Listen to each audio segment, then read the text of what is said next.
Good evening. I'm Donna Wares, editor of the LA Times Book Club.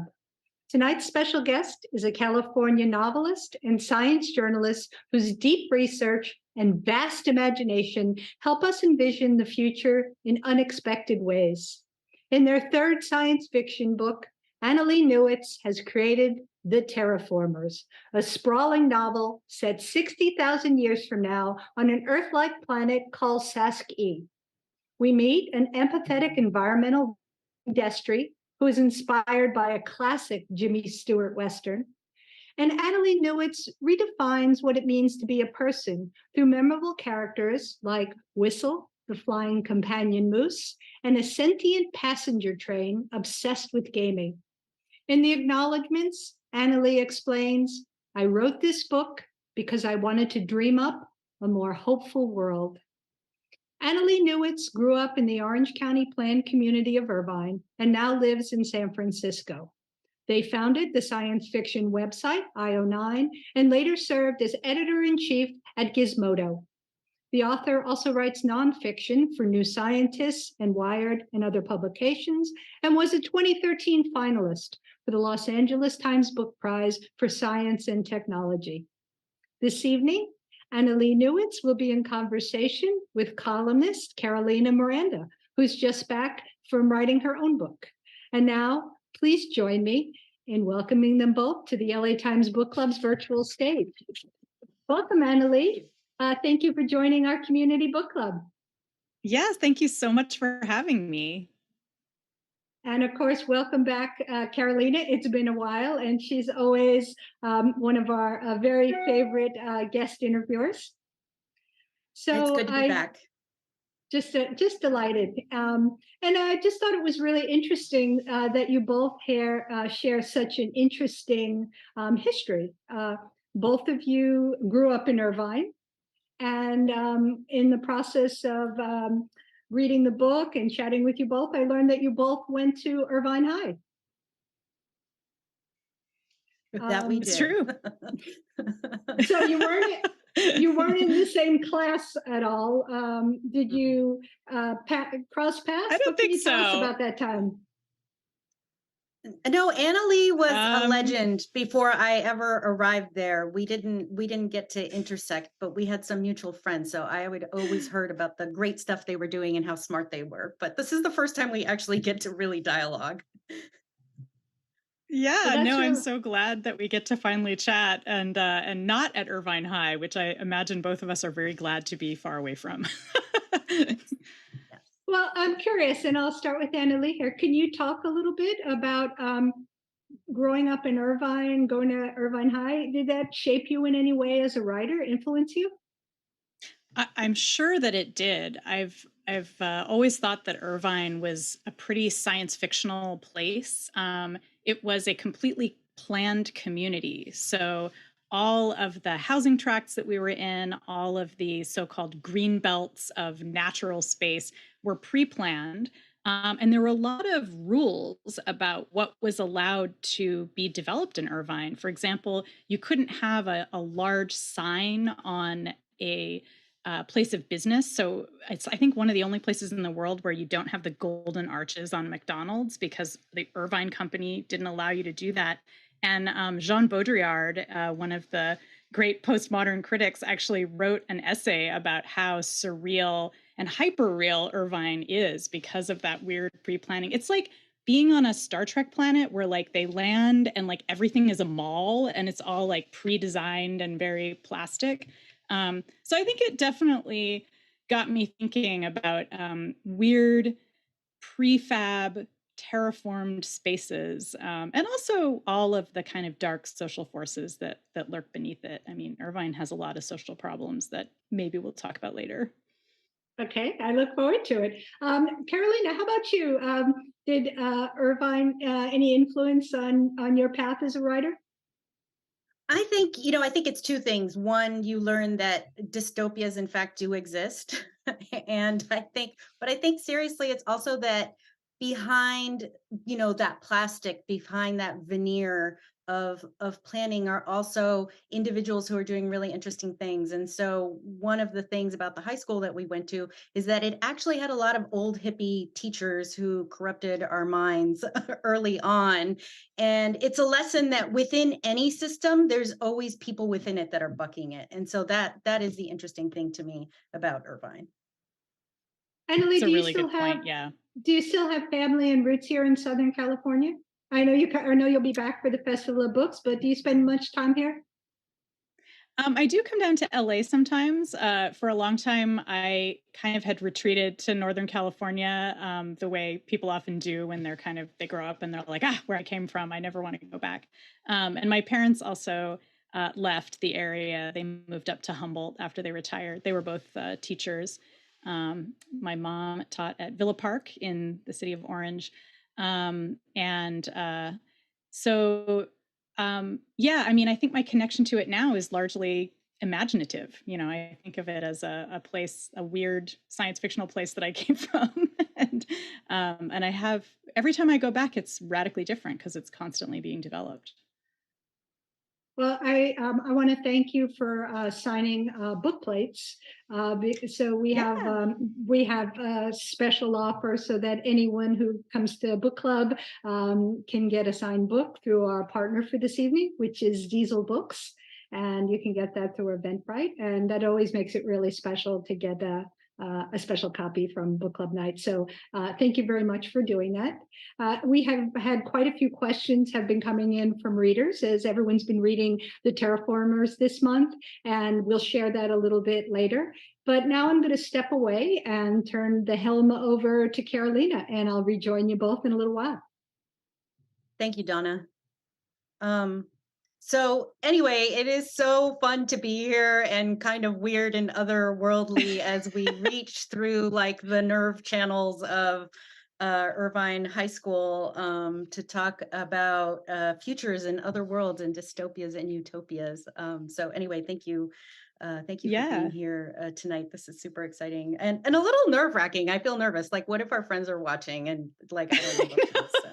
I hope they are. And I really loved that you said something immediately that was very utopian about Irvine. And you were like, look, people are resisting there. And, that's really an important part of dystopia, is that we often forget that within every system like that, there's always people who are saying no to it, Absolutely. Yeah, there's some old communists there and they're stirring the pot.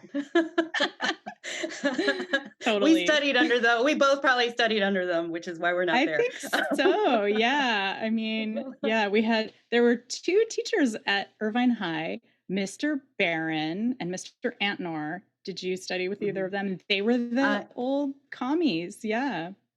Yeah, I studied with, it was Bruce Barron, Jim Antinor, and then the third one was Jim Mamer. They were my, we used to call them, there wasn't the 4 horsemen, they were the 3 horsemen of, the geopolitical apocalypse. Shout out to them, because that was seriously a hard job. And like Bruce Barron saved my life many times when I was in high school by just giving me a safe spot to go sit and be a weirdo. So yeah. Oh, yeah, I think for a lot of us. So anyway, in memory of Bruce. So I wanted to move to the Terraformers, in which you have set this novel in which you have this company that is essentially building a planet for people and other creatures and versions of people to inhabit. And it is set 60,000 years in the future. And so I wanted to get in what you've described as a quote unquote post-scarcity world. So I wanted to get a little bit at your thinking on this, on sort of that, with sci-fi, there's always the decision of utopia versus dystopia, and what inspired that marker of 60,000 years? Because that is a lot. Like it's very hopeful that like some version of humans are still going in 60,000 years. We haven't all murdered each other. Yeah.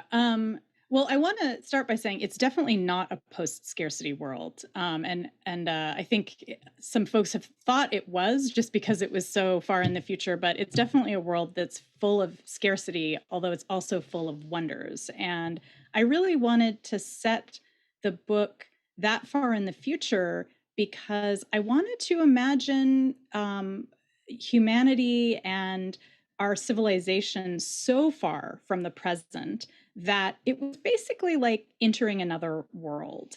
It really kind of allows, I mean, having something that's that far in the future kind of allows you to do some cheating when it comes to science fiction, because almost anything could happen in that amount of time. And the other piece of it is, so there's that cheating element, but the other piece of it is that I really do love having accurate scientific and historical representations in my books. And so when I set things in the future, I like to think about what we were doing that far in the past. So I was thinking a lot about what were humans doing during the Paleolithic 60,000 years ago, and what were they doing then that we're still doing now? And it turns out quite a lot, because that was a period of time when humans were exploring the planet using boats. They were cooking with fire, which, when you think about it, is like a super awesome technology. Like, cooking itself is really awesome. And that's what my characters are doing too. They're not just cooking, but they're exploring a planet. They're learning to deal with the ecosystems there. And in a sense, they're kind of still at the very beginning of a new kind of world. So just the way we were in the Paleolithic back in the day. So I wanted to evoke that sense of deep time, and to kind of suggest to people that, humans are going to be around for a while. We're going to change a lot, and things are going to get pretty weird. It's interesting, the cooking with fire thing. I spend way too much time on TikTok, and I don't know if you know, there's this whole subset of cooking TikTok, which is people making meals out in the woods over open flame. So it's 60,000 years have passed, and it seems like everything has Yeah. changed, and But nothing we're still, has we're still, changed. coping with a lot of the same social issues too, So yeah, I Definitely. really wanted to I really wanted to remind people of that, like what makes us human. But also, I will say the other thing that takes place on timescales like that is environmental change. And this is very much a book about environmental change. And so that timescale allowed me to think about, how do you represent massive transformations in the environment. Because one of the interesting things about the book is that you don't really they don't really you're on this planet that is run by this corporation called Verdance. There's humans, or some version of humans, on there, but you don't really hear what happens to Earth. I don't know, could that be a prequel? Yeah, I wanted to leave it deliberately vague, and in fact, I Mm, love that in science fiction and fantasy stories, where there's things that are happening at the edge of the story that you never know about, and that's because, in this case, in the Terraformers, we're situated very much in the experience of the characters, and they know this planet and they know each other, but the planet is, by design, because of the corporation, kind of cut off from the rest of the galaxy. So they don't really know what's going on other planets. And I assume, in the back of my mind, I'm like, yeah, Earth is kind of still there, but nobody really cares about it that much. They're much more interested in Earth as a kind of origin story and a mm, myth almost. And that's part of what has driven this company, Verdance, to develop this planet, because they want to make this kind of um, simulation of Pleistocene Earth. And Pleistocene is sort of the phase before humans start using agriculture to terraform our own planet.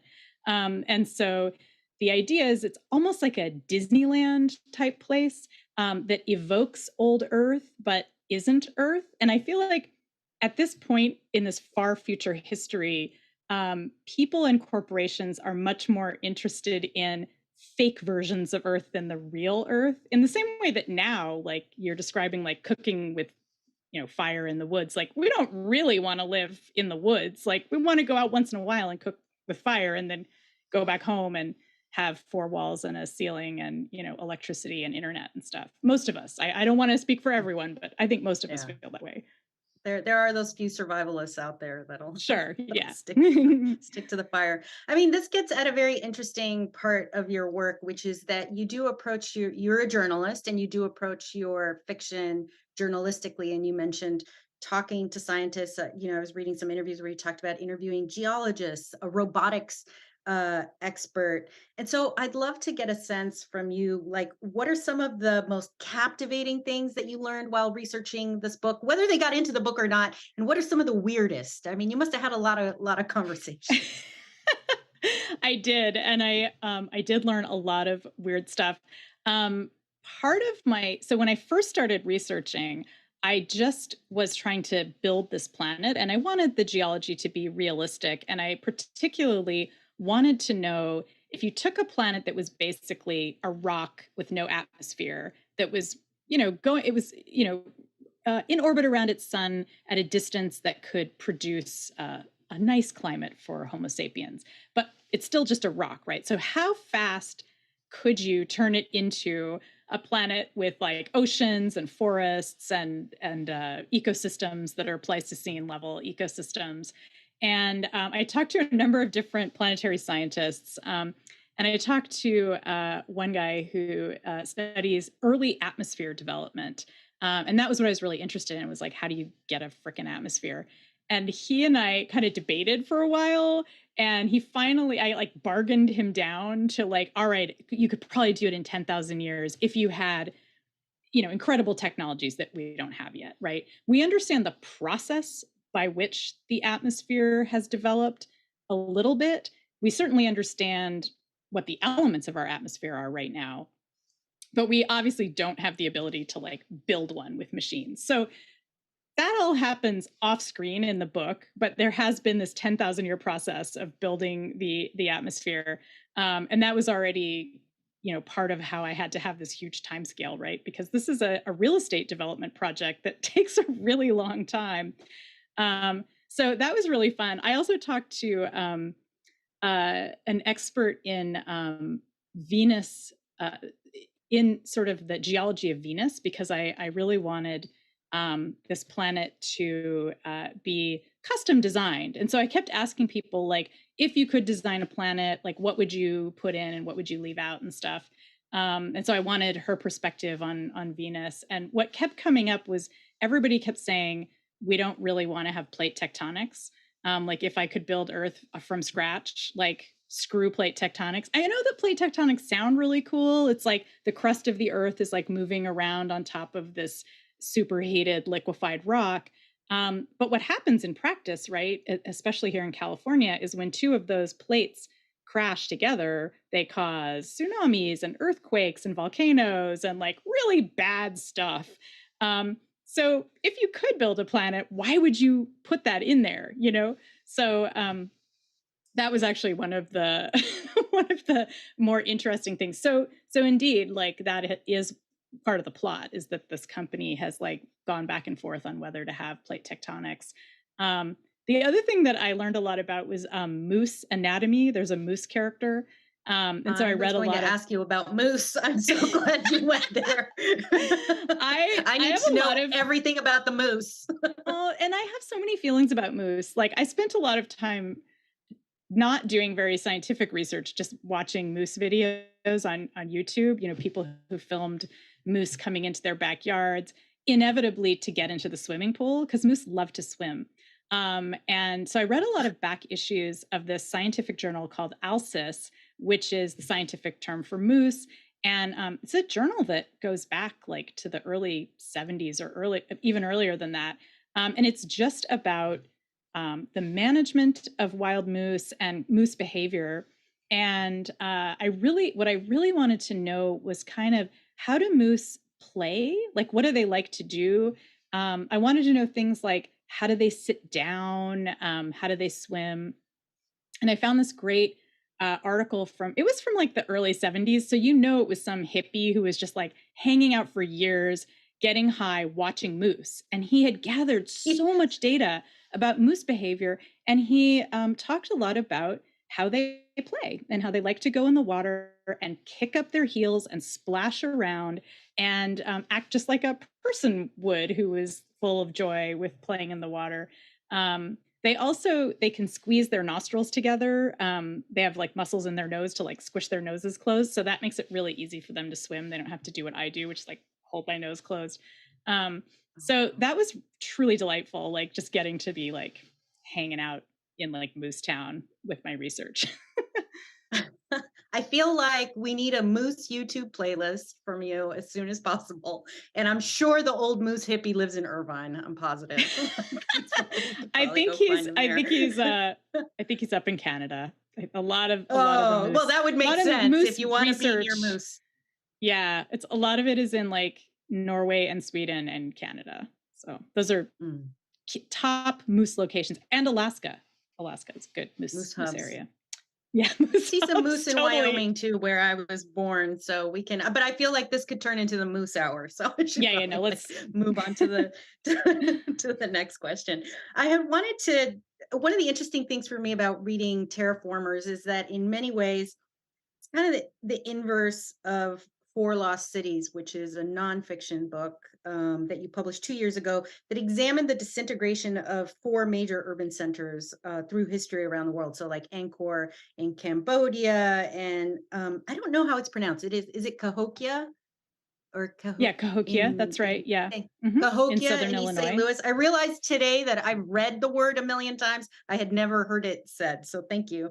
And you know that in order to understand how cities disintegrate, you'd also talk a little bit about how they came together. But I'd love to get it because it's so fascinating to read those books in tandem. Terraformers is about building this world, and this is a nonfiction book about worlds kind of coming apart for a variety of reasons. How did one book shape the next? They were very much in dialogue with each other in my brain. And a lot of what I was thinking about when I was building the cities in Terraformers, because of course I got to build them from scratch, was I actually was keeping in mind a lot of the lessons that I had learned from Four Lost Cities about what makes for a long-lasting city and what are some of the problems that can make people leave a city. And one of the big lessons that I learned doing Four Lost Cities was that people abandon cities when there's a combination of political instability and environmental or infrastructural instability. So, for example, in a city, if the people who are running the city stop repairing the streets, stop taking care of the citizens in various ways, stop building hospitals or schools or maintaining bridges, that combined with political instability pushes people out. And so in the Terraformers, I kept thinking about how people were building cities, and because it's a whole planet and it's rapidly being developed by a variety of different companies, we see some people building cities that, in my opinion, were designed to be sustainable. They're carbon negative or carbon neutral. They fit in with their local ecosystem, and other groups who don't care about the longevity of the city. They just want to make a quick buck. They're building these cities that you can see are already falling apart, even as they're being built. They're using shoddy materials. They're using labor that is enslaved, and therefore, the people who are involved are being harmed actively while they're working. Which doesn't really make for very good urban design. And they're setting up, massive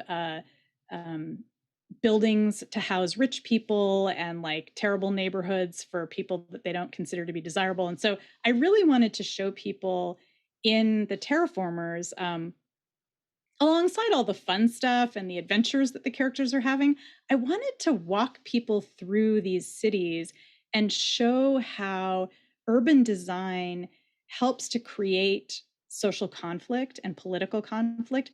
And it can also do the opposite. You can build a city so that it encourages people to come together and help each other. It encourages them to come together in public spaces, to do projects together.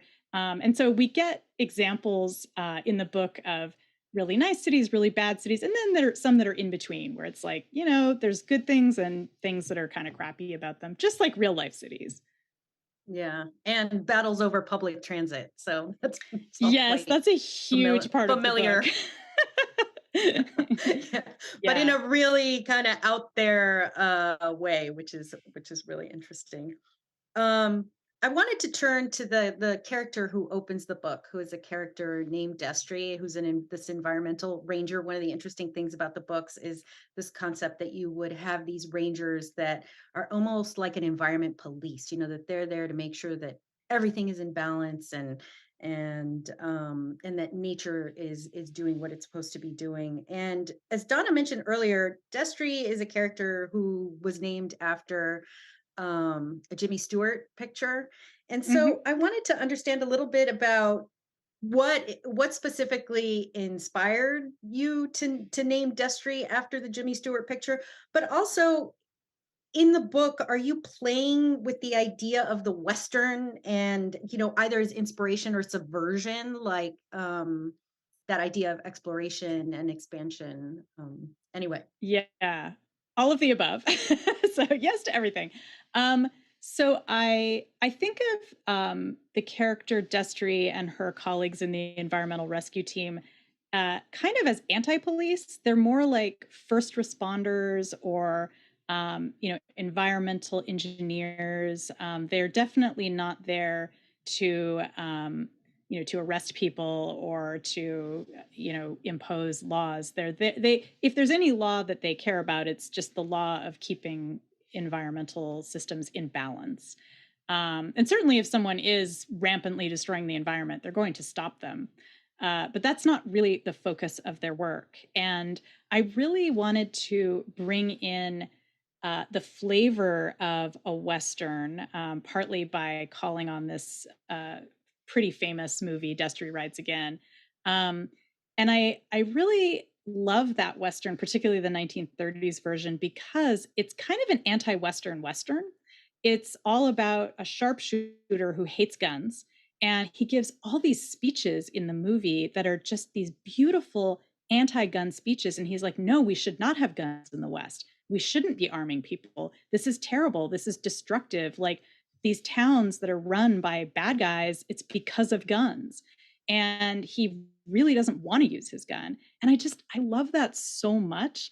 I love that Destry in the film has to team up with Marlene Dietrich's character, who's the local sex worker. Like it's only by allying himself with a woman that he's able to help the town get away from this terrible villain who's running it.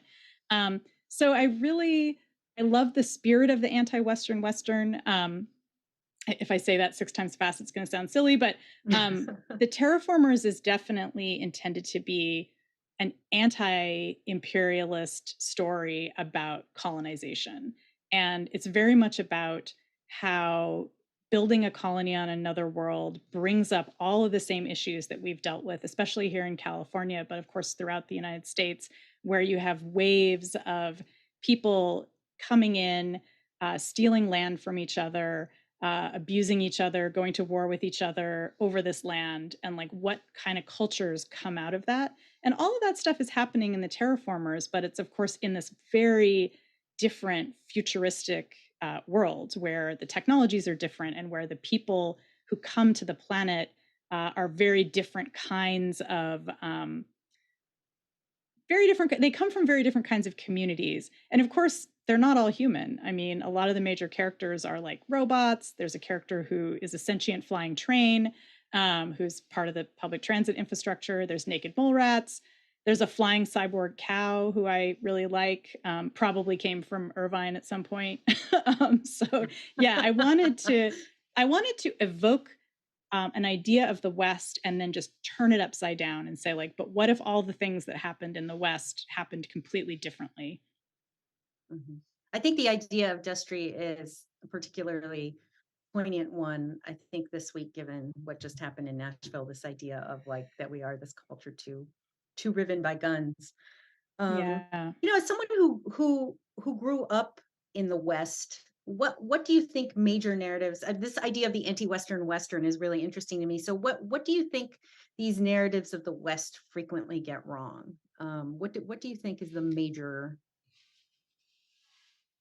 mistake I that you mean, see in gosh, them? there's so many things that they get wrong. I mean, I think in California, I mean, it isn't just in California, it's throughout the West. I mean, one of the big myths of Western expansion was that the land was empty and that white settlers were just coming in and claiming empty forests and empty land, which of course was not true. There were tons of tribes here. They're still here.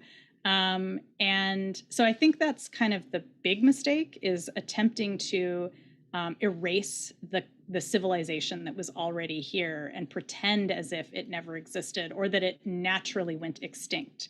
Part of the narrative of Manifest Destiny involved claiming that there was some kind of natural evolution in which indigenous people would just like die out and make way for white colonizers, which didn't happen because it wasn't true.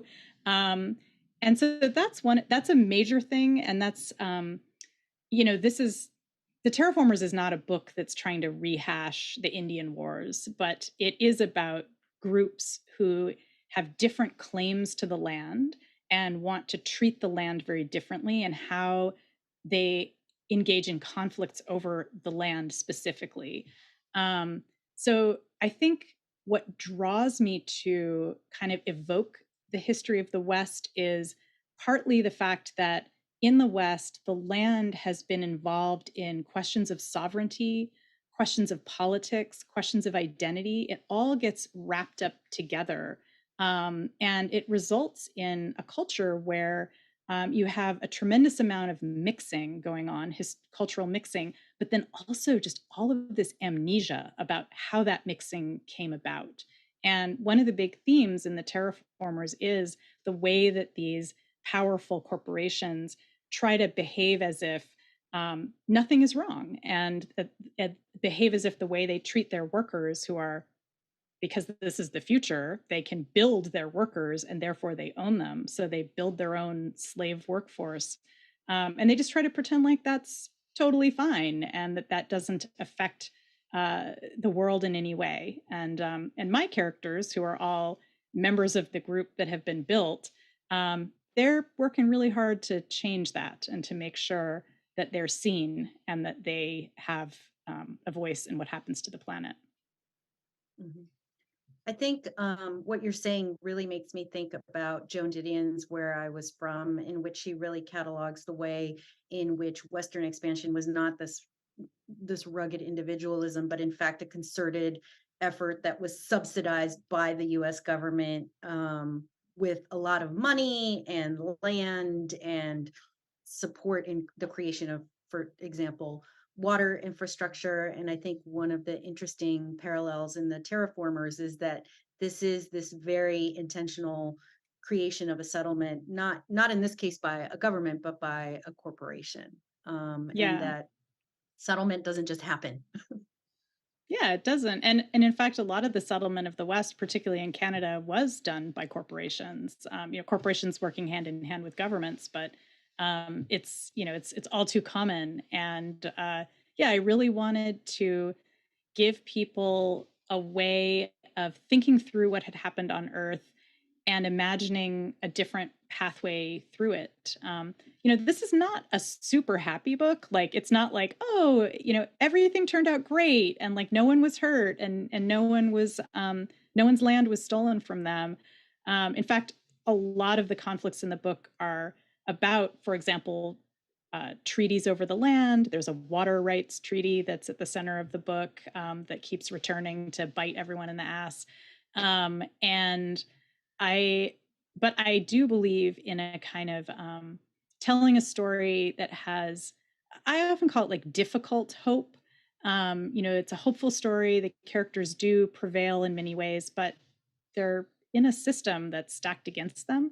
So they're still, it's not like at the end of the story, like all the bad guys are gone. It's just that the bad guys have kind of been beaten back partly. That's not a spoiler. That's kind of a big overarching tale. Plus you guys have read the book. So, but yeah, I feel like, I feel like I hope that people don't come away from it being like, oh, it's just like the end of The Wizard of Oz. The witch is dead and everything's fine. It's like, no, unfortunately, the multi-stellar corporation lives on.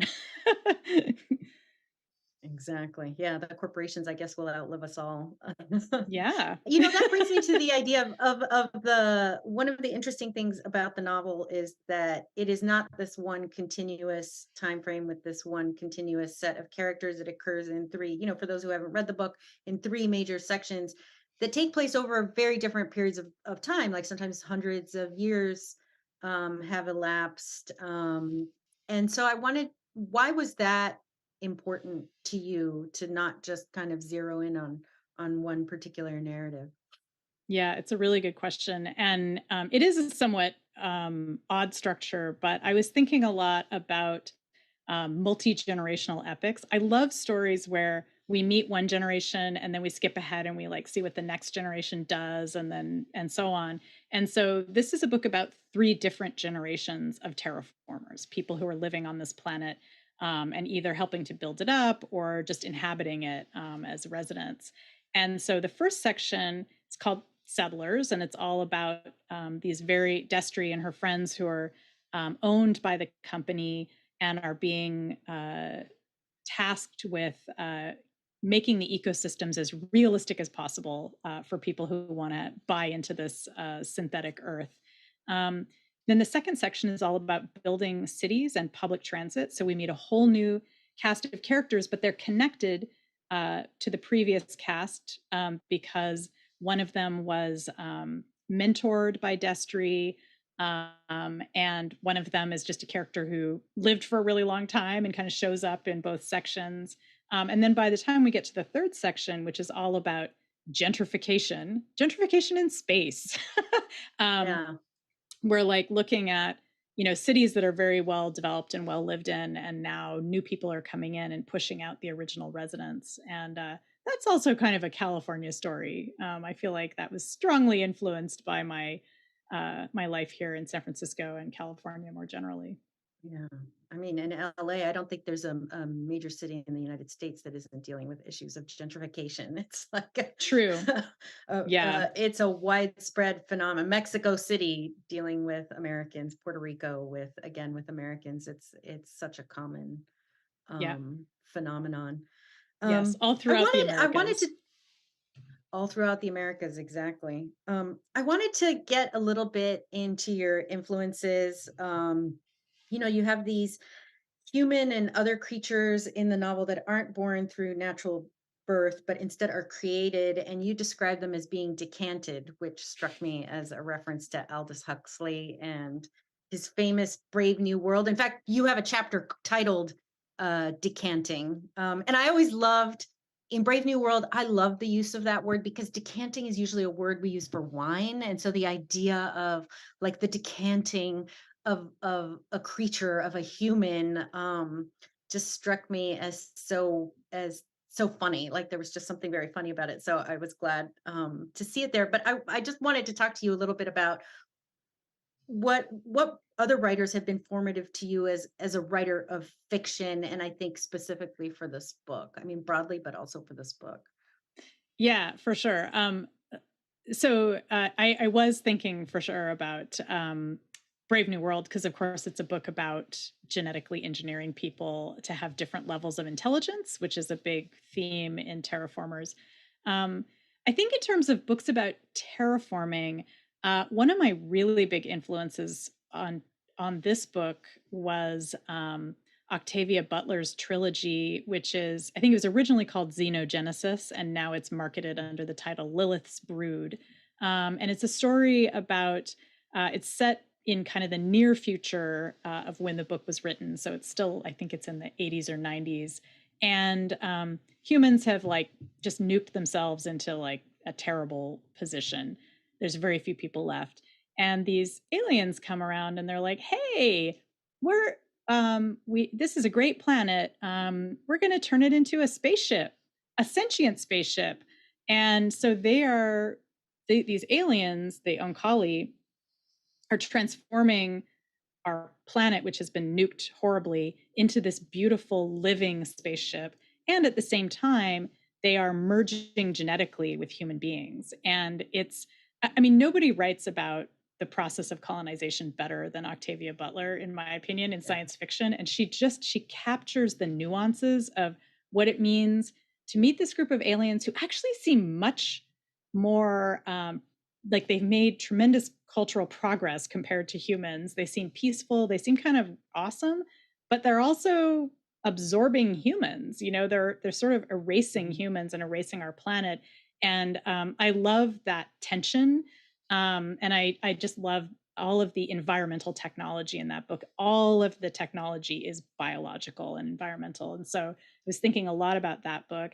And I was also thinking a lot about Beatrix Potter because Wow. when I was a kid, I loved Beatrix Potter. She's the British author who created Peter Rabbit most famously, which I was never a big fan of Peter Rabbit, but she has this book. I've been talking about this a lot when telling people about the Terraformers. She has a book called A Tale of Two Bad Mice.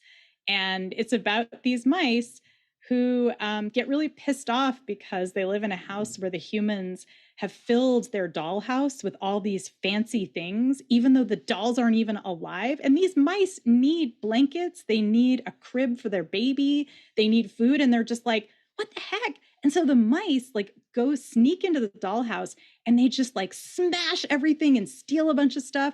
And Beatrix Potter does these amazing drawings of these cute mice, like taking like little mouse-sized shovels and like smashing up all of the fake food in the kitchen. And it's just this great like collision of cuteness and like social justice kind of. It's incredible. And so the mice end up with some really nice furniture from the dollhouse. And of course, at the end of the novel, they have to say sorry. But my headcanon is that they just take it and go. It's like mouse resistance, and no one's harmed. It's a dollhouse. Like they're not hurting anyone other than inanimate objects. So I was thinking a lot about cute, rebellious creatures and like also how non-human animals look at humans and what we look like in their eyes and how ridiculous we are, how wasteful, how we spend all this money on stuff for things that don't need it when we could be giving blankets to mice, So yeah. And so hairless and we take up so much space. I know. And, we just should be sharing a lot more than we are. So those are some of my like eclectic, I would say, literary influences. And also, like I said, Westerns like Destry Rides Again. Yeah. That Octavia Butler trilogy for me is such a fascinating trilogy. In connection, it was funny. I was thinking about it in connection with your book with some of the biological elements, but again, it's this incredible metaphor for colonization and one culture simply inhaling another and adopting aspects of it, but without the original culture being able to fully retain its own identity. So it's really it's a really, really good if you haven't highly read it, recommend. highly recommend. Yeah. Yes, for sure. One of the things I really dug about the book is one of the underlying ideas that's presented throughout the book, in your book, is the idea that personhood doesn't just extend to Homo sapiens, to humans. That a train can be a person and a moose can be a person. That it's about a certain level of sentience and intelligence. And what I'm interested in, why it was important for you to embed that notion in the book, and is there any research that it emerges out of? I mean, I've always been really fascinated by the behavior of non-human animals, and I've written a lot of articles about, animals like ants, which of course build these incredible cities and have farms and keep, ant-sized cattle, which are, aphids and things like that. And I'm fascinated by corvids, crows, and how they solve puzzles, and whales and dolphins, which clearly are communicating with each other through sound. And so I've always been of the opinion that non-human animals are doing a lot of things that we aren't willing to admit. I guess this goes back to my theme of like pretending like things aren't happening when they are. And so I really wanted a story where nobody could possibly deny that non-human animals were people, and that there'd be a ton of people who we're not Homo sapiens. Homo sapiens has been decentered. We are no longer the heroes of our own stories. And there's nothing preventing us from knowing that. But I also really wanted to think about, what it would be like to try to have a relationship with the environment that was more like a bargain than, say, the dominant models that we have now. We either relate to the environment as something that we extract value from, right? So the extractive model of like industrialism, or we have the model of shepherding, which I think is a kind of eco-conscious model where we take care of the environment, but it's still kind of condescending, right? It's like, oh, well, the environment is ours to take care of. We know what's best for the environment. We never ask the environment, well, what do you think? Like, how would you like to be treated? And so in the Terraformers, I was able to kind of tell a story about what that would look like if we were, for example, planning a farm. What if we could just go to the cows and say, like, well, what kind of a pasture would you like to have? What do you think would be nice? Or we could go to the moose and say, what can we do for the forest that'll make you happy? And I especially wanted to have non-human animal characters who just acted like people, that weren't sort of stereotypes. Like, I didn't want like a cat character who's really sly, or like a dog character who's really aggressive. They're not essentially one way or another. They're just people, and they're people who are moose, and there's people who are cats. There's a cat investigative journalist, and who's one of my favorite characters. And so Yeah. a cat named Moose. A cat named Moose. Reasons. Yes, just to make it truly confusing. So I wanted people to come away from the book and go out into the world, whether their world is a city or a suburb or a rural area, and start wondering, like, what does that rat think? What does that rat want? Or when I look at that horse and it looks back at me, what's it seeing? And maybe kind of go from there, like just expand a little bit our understanding of who is looking at us and who is responding to us. It's not just us acting on the world. It's the environment is acting on us too. And our relationship with it should be, I think, much more focused on trying to figure out that perspective, that other perspective, not just what we think. I'm sick of what a more egalitarian kind of relationship with the environment. Us as part of the environment rather than us apart from the environment. Yeah, because we're just part of the ecosystem. We're like really Johnny come latelys when it comes to our species. We've been around for a short time. That's true. I wanted to, if you are not aware, Annalee has a great podcast with writer Charlie Jane Anders called Our Opinions Are Correct. And that is such a great title for a podcast. You're like, we are right. Do not mess with us. And so you recently started a monthly series in which you look at the ways in which the tech industry gets sci-fi wrong. I'm very intrigued by this. And the first of these is devoted to how the tech industry gets AI, artificial intelligence, wrong. And so I'd love to know a little bit about like what inspired that, but also what does tech or biotech or any other industry get wrong about some of the ideas that you've embedded in the Terraformers? Like, how does that play out in your own work? I guess we'll find out. So we really wanted to do this series because Silicon Valley often calls upon science fiction and uses it in part of its marketing materials, but also as a way of making it seem like the only future that's possible is one that is brought to you by the corporations of Silicon Valley. And that's especially true in the narratives around artificial intelligence, where you're hearing from a small handful of companies like OpenAI, whose ChatGPT is one of the most popular apps of the past year and is now embedded in various Microsoft products.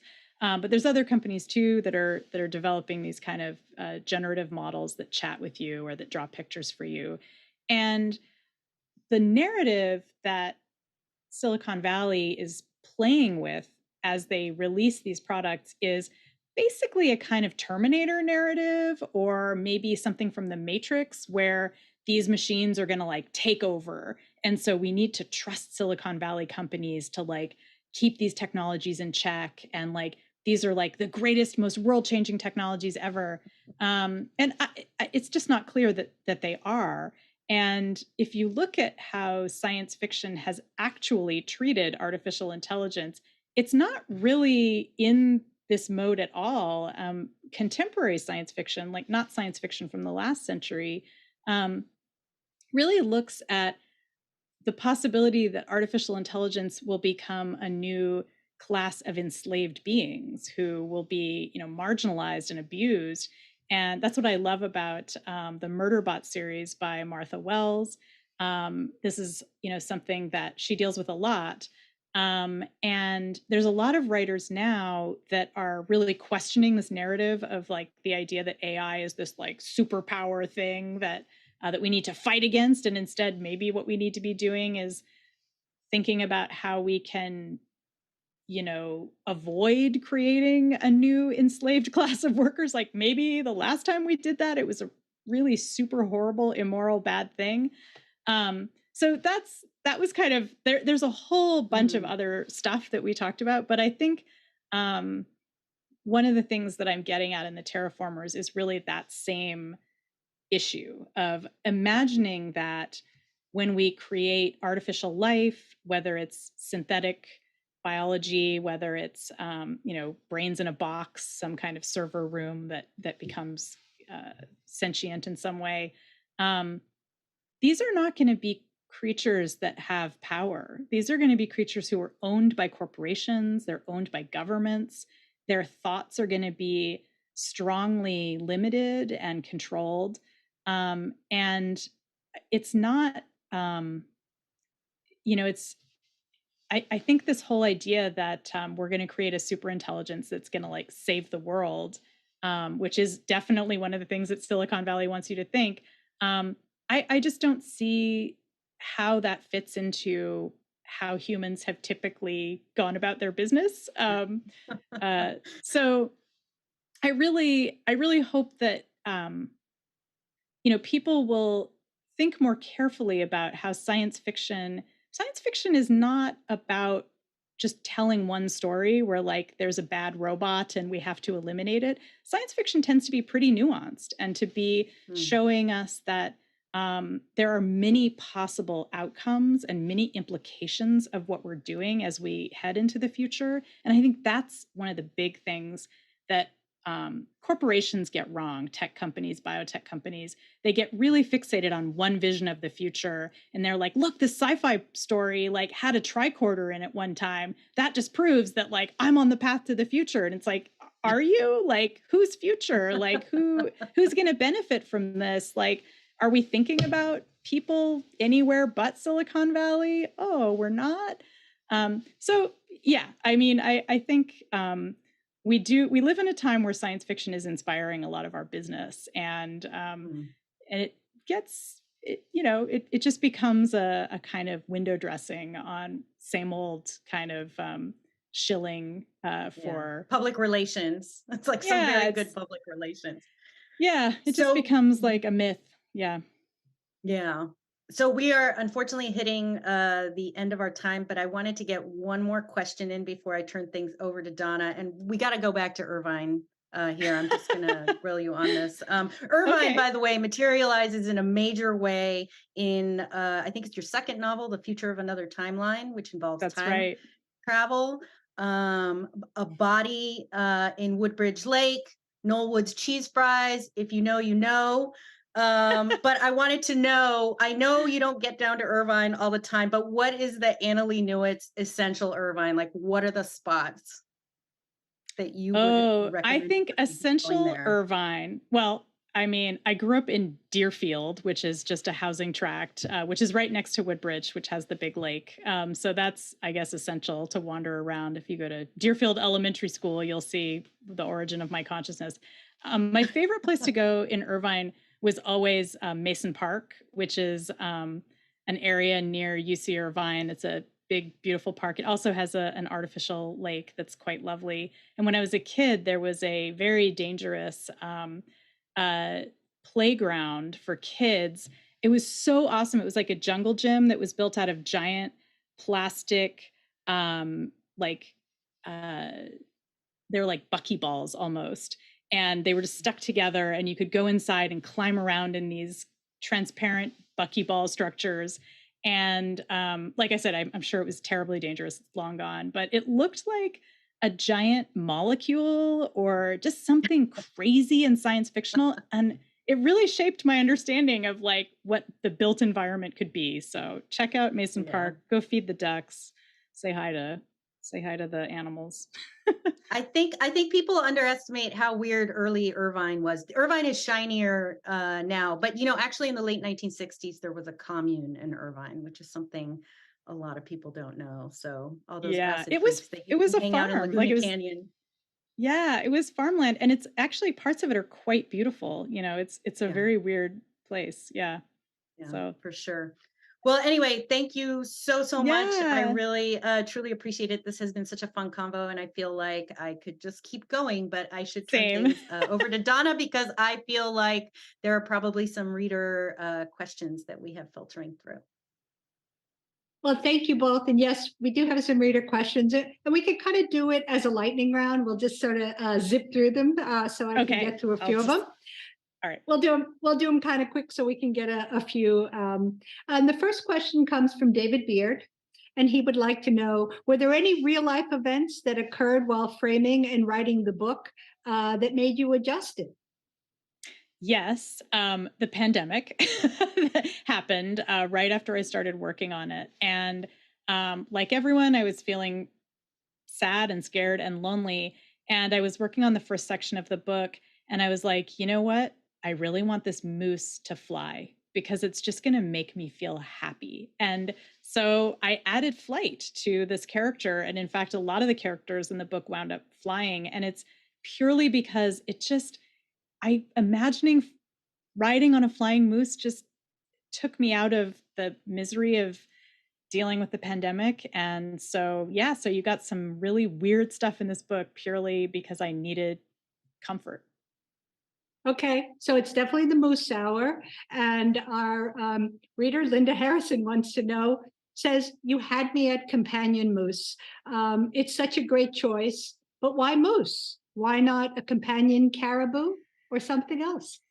Sure. I mean, caribou could be in there too. We don't meet any. Like I said, there is a flying cyborg cow. I chose moose because the secret of this book is that it is all kind of based around Saskatchewan. The planet is called Sasky, and there are a lot of cities in the book that are cities in Saskatchewan. One of the major cities in the book, L'Orange, is a city in the north of Saskatchewan. I mean, the north of the areas that are most built up in Saskatchewan. There's, if you know Saskatchewan, there's a lot of Easter eggs for you in this book. And so moose are there. There's a lot of Canadian creatures there.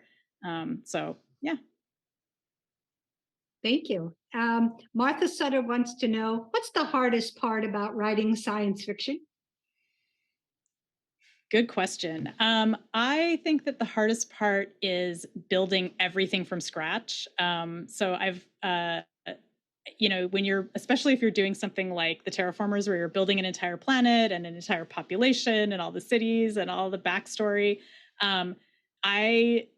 it's a lot. And as someone who works as a journalist, it's like the inverse of my other job. Whereas a journalist, you're just trying to convey reality and like what's actually there and what's actually happening. And in science fiction, you're like, screw reality.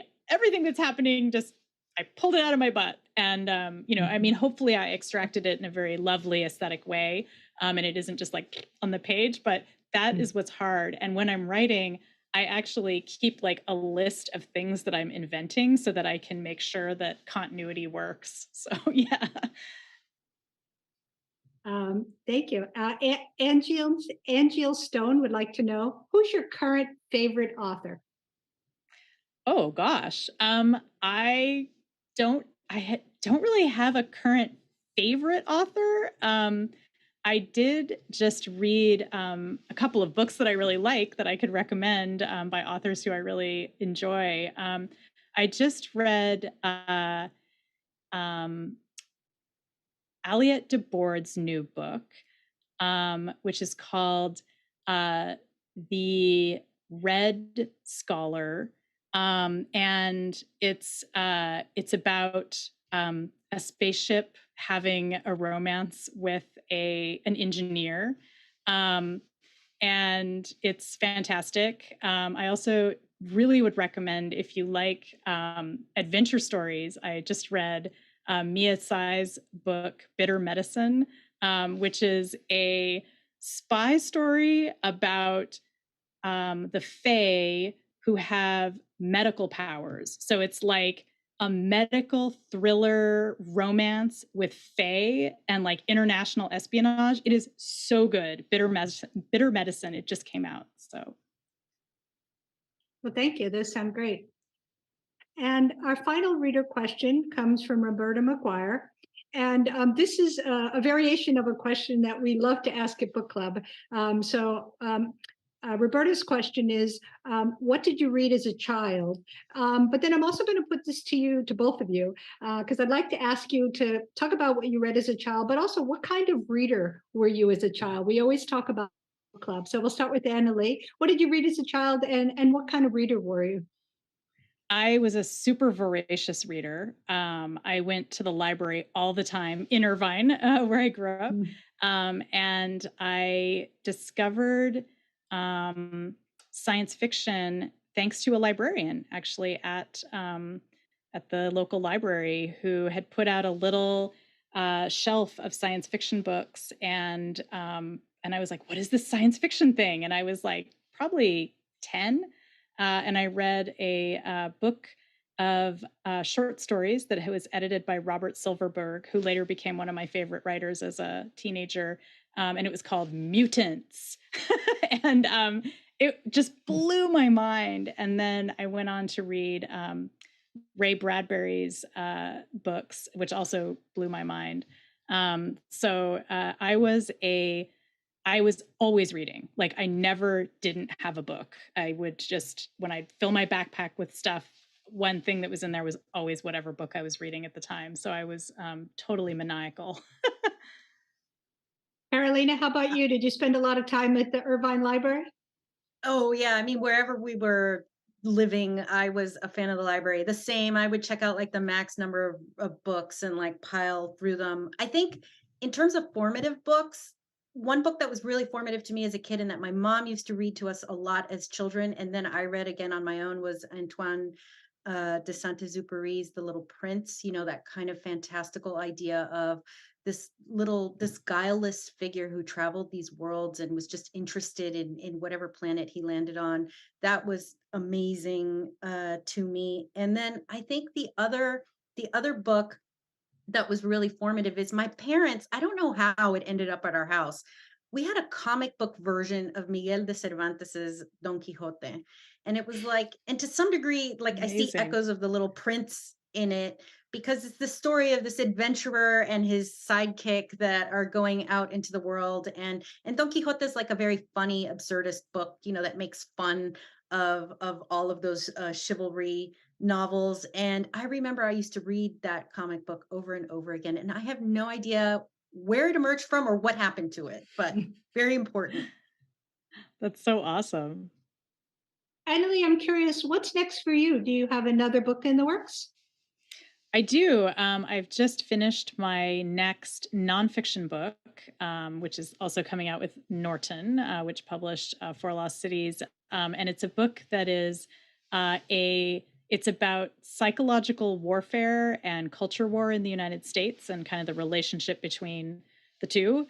So that was a super depressing book to write, but it's ultimately about psychological disarmament. How do you put down your psychological weapons and your cultural weapons and approach cultural peace? So I just finished that, and I think it's going to come out next summer. So not this summer, but 2024. And then I've just started my next novel, which is going to be about an alien grad student studying humans and what she finds out. Well, thank you. And I know next month we're looking forward to seeing you at the LA Times Festival of Books. Yeah. So anyone who enjoyed this conversation, I know Carolina didn't get to all of her questions this evening, and readers will get to continue the conversation with you in person. For the record, the Festival of Books is April 22nd and 23rd. We're back at USC. I'm looking forward to meeting all of our book club readers there. It's both weekend days and then also the book prizes. That is open on Friday night as well. So that's always just really, it's really the best weekend of the year for me, in addition to our book clubs all year long. And then we also have a lot of our book club authors come there. In April, we're reading Tomorrow and Tomorrow and Tomorrow by Gabrielle Zevin. And she'll be there in person in the festival on Saturday, April 22nd. So come meet Gabrielle. Sam Melbourne Weaver will be our moderator, and I'll be at that event as well. So we've got some great choices. I wanted to also just share a few quick announcements. If you haven't already, please sign up for the LA Times Book Club newsletter. It'll keep you in the loop, not only about the upcoming festival. We're going to have special extra newsletters, festival weekend, to help you parse everything that's going on. And also you'll get a preview of, we have some really cool things coming up this summer. I can't talk about them yet, but they're going to be in the newsletter and we'll share them soon. So we're going to be doing a mix of in-person and virtual events, but some really cool in-person events too. And I would like to thank everyone who's already contributed. We've set up the LA Times Community Fund, and that is how we like to call out our recent contributors by name. Thank you all so much. And what you're doing is making sure that we can continue to produce the LA Times Book Club. We offer a lot of events free, like this one, and virtual, and all of that. There's an entire production crew, the amazing LA Times studio crew, our social team, our editors, writers like Carolina. We have a lot of people who work on these, and we like to keep as many of our events free as possible. So I can't thank everyone enough. And if you haven't already, become a tax deductible contributor and would like to put your name on screen at our upcoming events, and we'll put you online. So thank you to everyone who already contributes. And I'd like to end tonight by giving Annalee, she's our special guest tonight. I'd like to give you the last word and just ask you, what would you like readers to take away from the Terraformers? What is the one thing you hope that people who read this book will stay with them?